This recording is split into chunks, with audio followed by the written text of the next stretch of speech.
Hi, and welcome to a new episode of the Ravelry Knitting Podcast. My name is Isabelle. I'm a Belgian knitter and knitwear designer, and today I have a lot of new things to show you, so I'm very excited about this episode. I gathered everything around me. You can already have a quick preview, so it's quite a lot. Why is it quite a lot? Because I started a lot of new projects last week. I'm having a surge of inspiration, it seems. So I'm very in the flow, in the knitting flow at the moment. And I also visited a yarn fair in Belgium, the Handwerkbeurs. That was in Ghent. It was open from 10 a.m. till 5 p.m. And so I went with a couple of friends and we really spent the day there. We entered at 10 a.m. and we left at 5 p.m. So it was really, really interesting. We had a wonderful day, and like all the booths, they saw us passing and passing.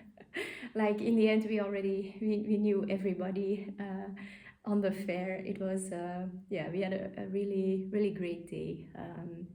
And of course, I also bought some yarns over there, which I will show you. So let's get started. First important news is that the Striata Sweater, that's the design that I'm wearing, has been released on Ravelry, so it is now available in my Ravelry store. This is a Striata Sweater. It is the warmer sibling of the Striata top. That was my first design with this interesting yoke construction. So it's a sweater. It's completely worked in 2x2, 2 purls, 2 knits. It's already peeling a little bit, I see, that's because it gets a lot of wear. 2x2 broken rib stitch. I really love the texture that gives, and as you can tell, it has some traveling increase lines. So you create increase lines after working the neckband. So you put some markers at 6, 7 or 8 different spots. Then you make increases along these lines, and then somewhere halfway the yoke, you move your markers in between the previous increase lines and you start making increases in these new spots. So that creates this effect. So this is a first increase line, and then afterwards stitch marker is moved. So, and that goes all the way around. And yes, that's the interesting effects of this yoke. It is worked in Lamana Como. That's a 100% wool yarn. And this Como is the name of the yarn, and Lamana is the yarn brand. I have this is a ball, but in a different colorway.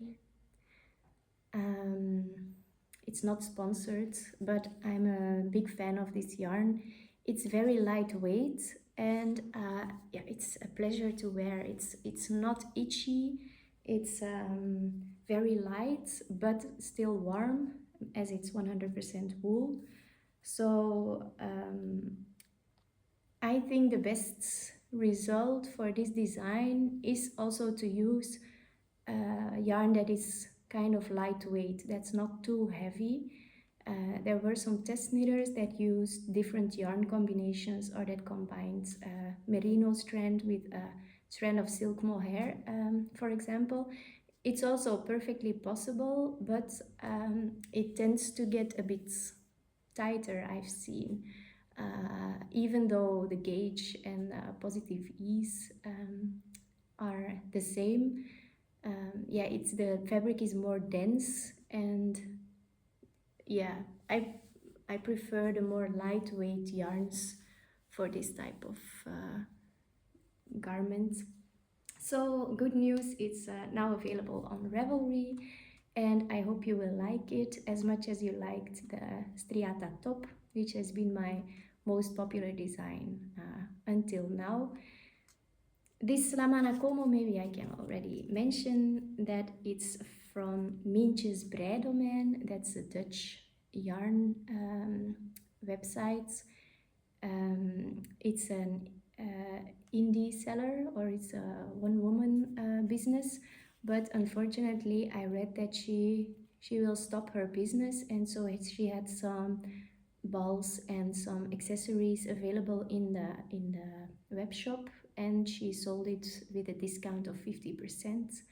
Not sure if by the time this episode goes live there will still be some things left, but yeah, it was really a really good deal. When I saw my Lamana Como, I thought, yeah, can't miss this opportunity. So thank you, Mintjes Breidomein. That was about the Striata sweater. Then another exciting project is this one. I have mentioned this in the previous episodes as well, but now it's completely finished and the pattern is going through tech editing.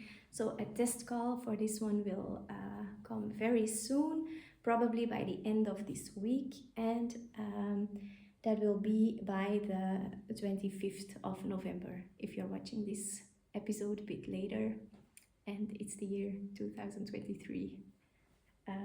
So this is a Sunbeam sweater. It also belongs to the Striata family. As you can tell, the yoke makes the same increases, or the construction of the yoke is really similar, but with a big difference. This one is made in brioche stitch. It was a big experiment. It was my first big sweater made in brioche stitch. I only had made balaclava and kid sweater in brioche, so it was a bit scary starting this, as I thought, oh, this will involve a lot of frogging, as I'm aware of the fact that it's not so easy to correct a mistake in brioche knitting. But actually that it went pretty smoothly. In the beginning there was some frogging because of the neckline shaping, which I wasn't very happy about, but then it all went pretty smoothly. What's special about brioche knitting is also that your increases and decreases, they're not made in the same way that you work them in normal knitting. So there's no make one right or make one left, but you work them through knitting a couple of times in the same stitch. And like this one, for example, these are increases, double-sided increases. And as you can tell, it creates a little hole. And I love that. That's a very interesting design aspect. Which is what else is specific about making increases in brioche knitting. As you can see, you always make your increases in an even number. So you don't just make one decrease on the side, but you make two at the same time. So with this increase, there are 4 extra stitches, as you can tell. The decreases, so in the sleeves, I work some decreases, going to look for them. The decreases in the sleeve, they have the same visual effects as they're also two-sided, and with one decrease you decrease 4 stitches at once. So this is how the sleeve looks. This is really one of my new favorite sweaters. I also have been wearing it a lot. There's another difference with the Striata top and the Striata sweater. This one doesn't have a split hem. So this hem, oops, there's a little strand here hanging. This one is just worked straight. And it is worked in a double strands. And I have 2 whole skeins left, so I can easily show you. if someone has a suggestion on what to make with these two skeins, it's not enough for a sweater. I'm not sure what to make with them. You can always leave that in the comments, your suggestions. So this is hand-dyed silk mohair yarn by Ladybug Yarn, the Danish indie dyer, in the colorway Sunbeam, and that's also the name which the sweater adopted from its colorway. And it's held together with one strand of merino fingering weight. This is also a hand-dyed yarn by wool-alpaca. This is a French yarn dyer, and she today I got the message that she will kindly will give a discount to test knitters of the Sunbeam sweater, a discount of 10%. So if you are test knitting the Sunbeam sweater and you are willing to buy your yarn at wool-alpaca, then you can enjoy a 10% discount for this. Well, so this is the yarn for the Sunbeam sweater. Of course, you can use whichever yarn you like. It can be a combination of two strands, but it could also be a different yarn which is held single. The gauge is, and be careful because brioche stitch is also a stitch which grows a lot after washing and wearing and blocking. The gauge stitch is 12 stitches per 10 centimeters after blocking. So if your yarn allows for this gauge, then you should be fine for the project. And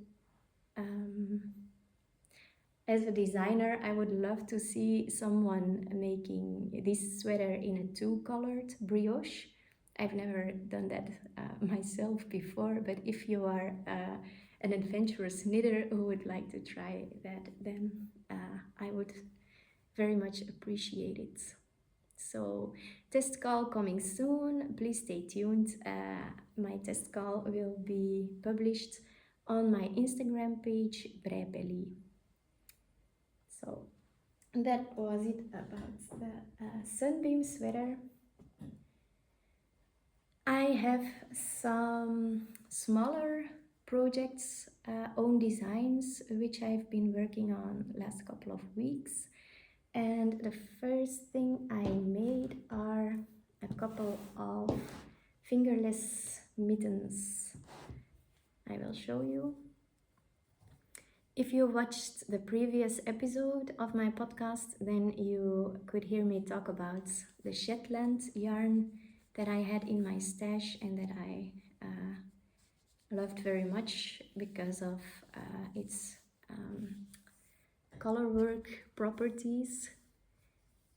And I had a colleague, I also mentioned this in previous episodes, but I'm making little gift knits for all of my 5 colleagues. And the colleague that was next in line, she plays the trumpet, and she really wanted to have these fingerless mitts so she can play the trumpet even if it's cold.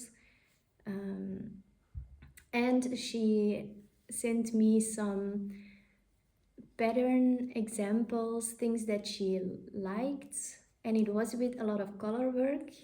I wasn't very convinced about the patterns that she sent me, but then I visited the Handwerkbeurs, like the yarn fair which I spoke about, and there was one booth called Bregina, and they also sell, like, I don't think it's really Shetland wool.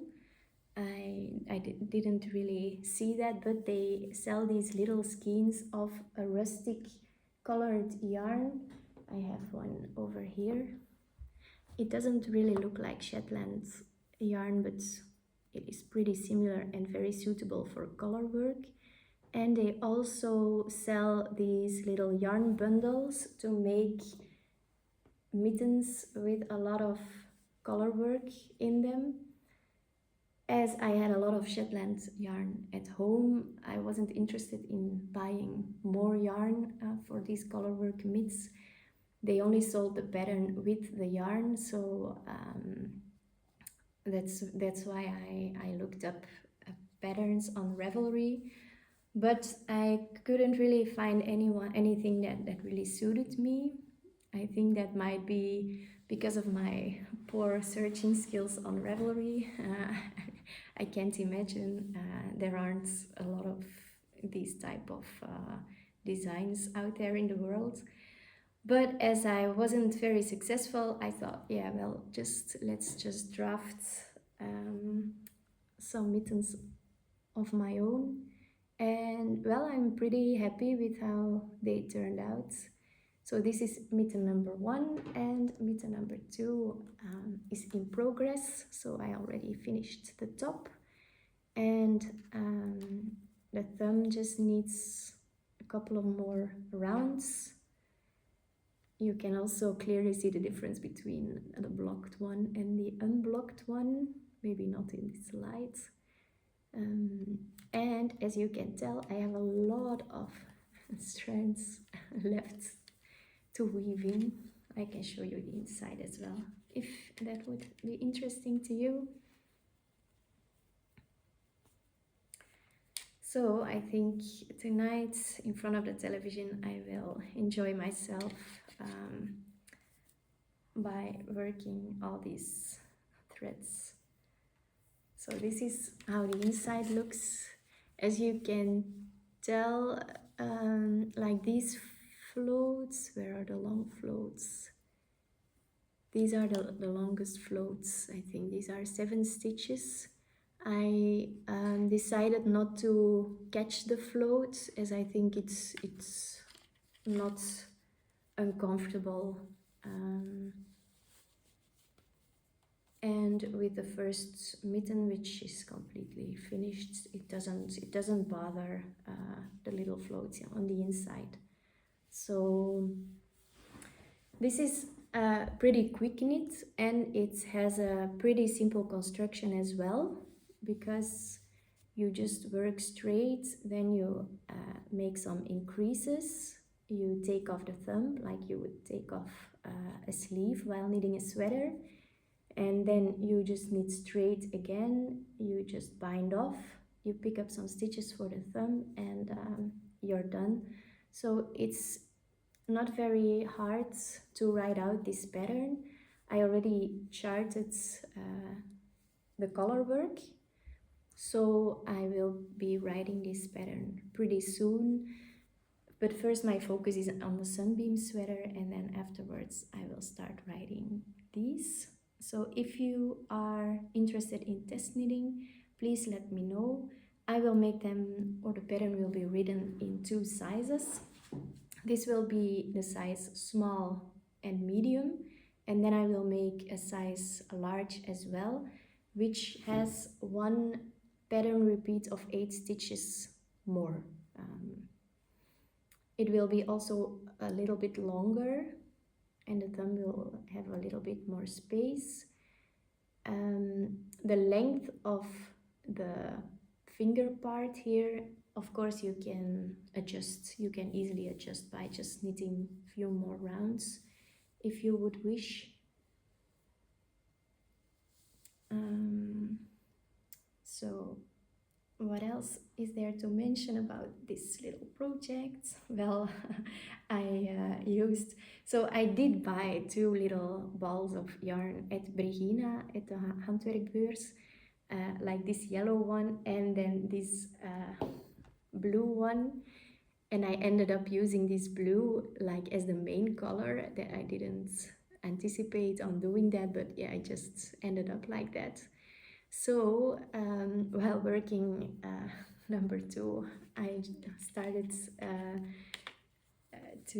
the yarn started to run out quickly, and in the end I just came short for 1/2 of a round here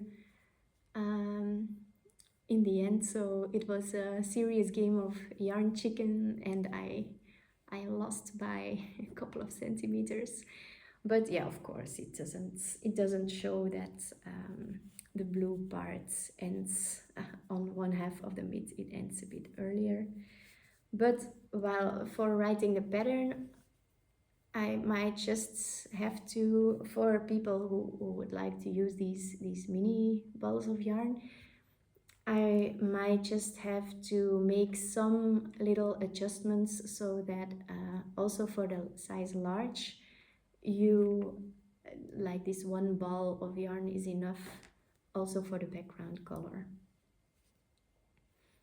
So coming soon, and please stay tuned if you're interested in these. They also don't have a name yet, so if you have a good suggestion, then I'm very interested to hear it.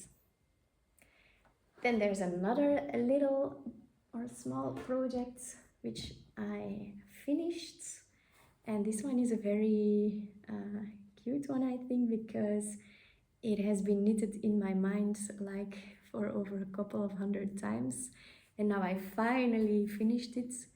This one is hot water bottle cover, and as you can tell, it's a combination of knitting and embroidery. I might have mentioned this, but I'm pretty new to embroidery. I had never done it before, but in September at work we had a team building event, and then I took a workshop embroidery with one of my colleagues. I made like these little flowers, and time flew by, and I was so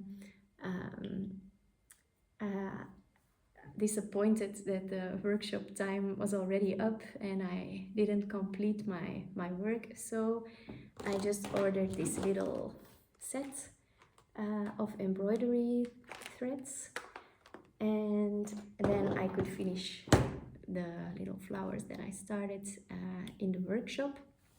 And then I started browsing the internet for embroidery sets, but I stumbled upon the problem that I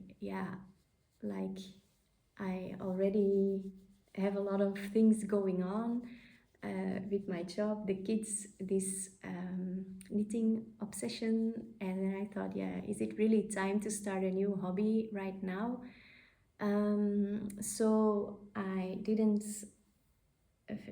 get into embroidery, but then I had the idea to make a small knitted accessory and then embroider some little flowers on it.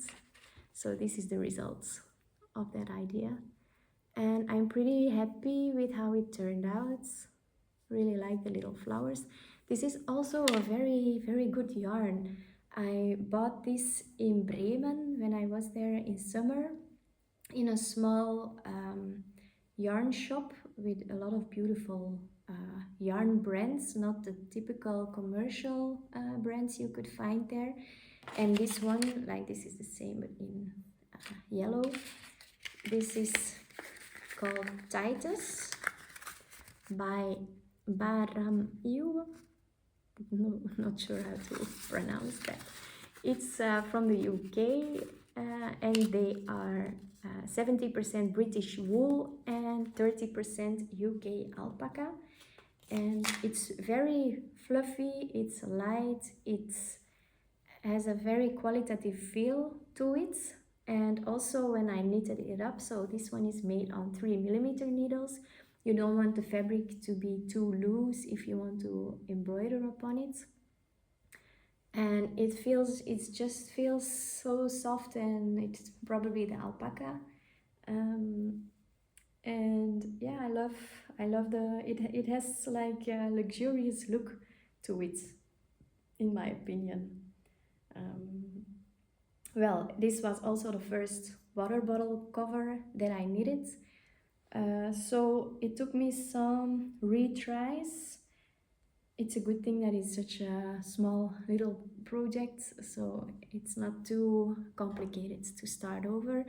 It's worked bottom up, and it's worked with, and I think that's the name of the cast on method, Judy's cast on. So it's a cast on using your 2 needles and then wrapping the yarn around the needles in a specific way, and that creates like an invisible cast on edge. It's like the Kitchener stitch but in reverse for the cast on.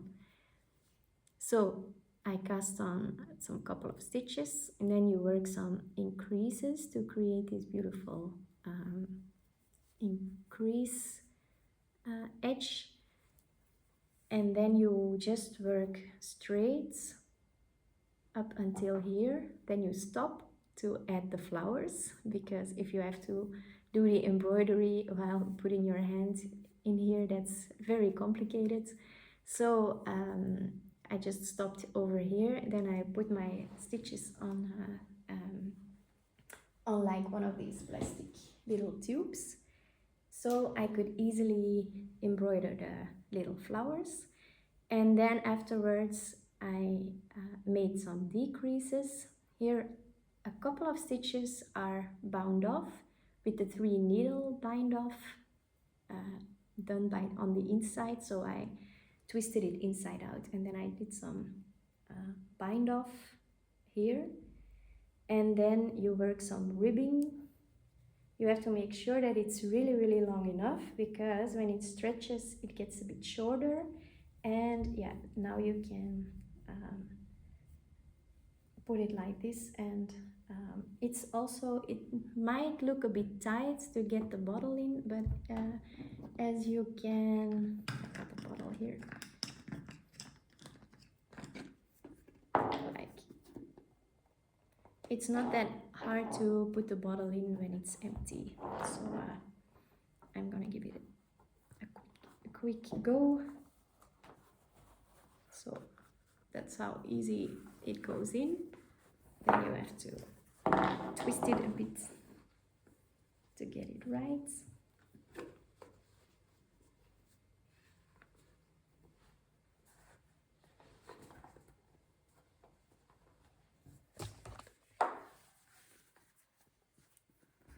So not entirely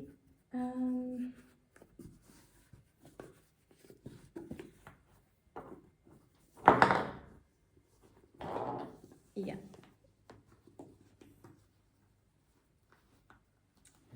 Voila, so it's ready, it's in.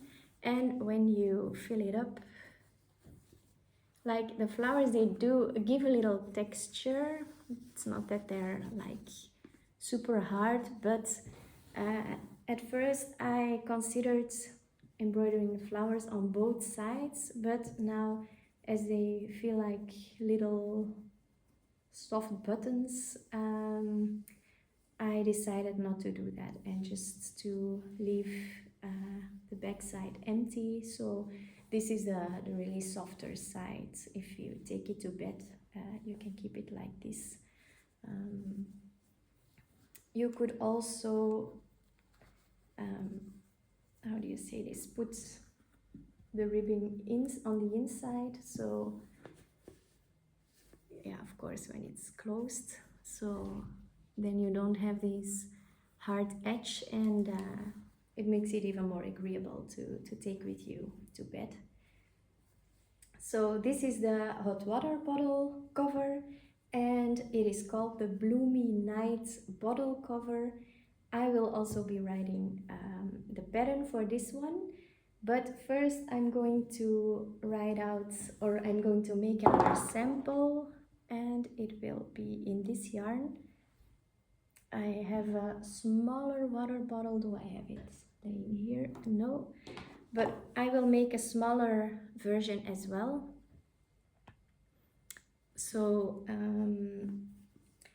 and as water bottles, they come in different sizes, I will also in the pattern I will add a formula to calculate the number of cast-on stitches you need for the size of your specific water bottle.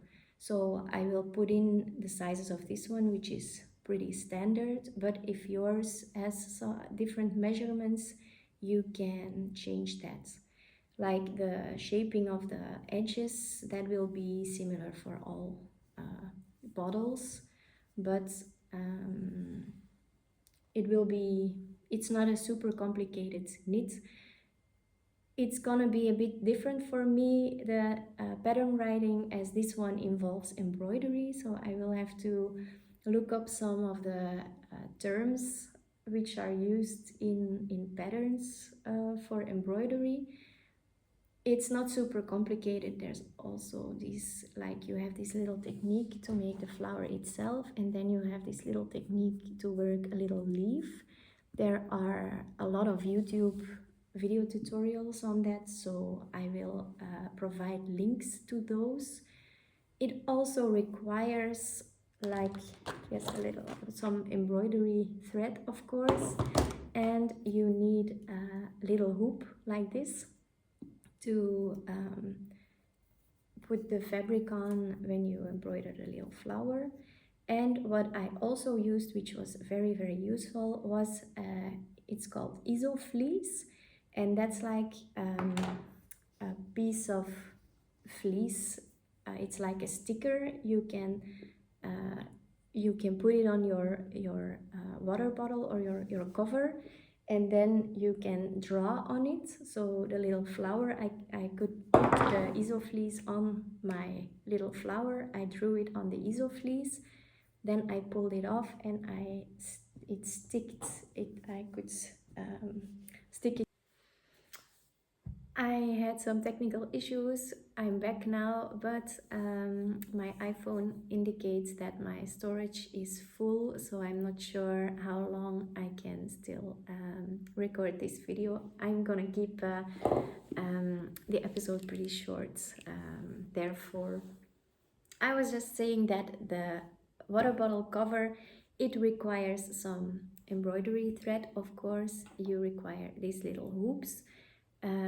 You need some iso fleece, so that's the fleece you stick on and where you can draw your little flower, and then you can embroider, and it dissolves in water. So that's a really useful tool because it's easy to embroider with, and afterwards you just, by putting it under streaming water, and it's completely gone.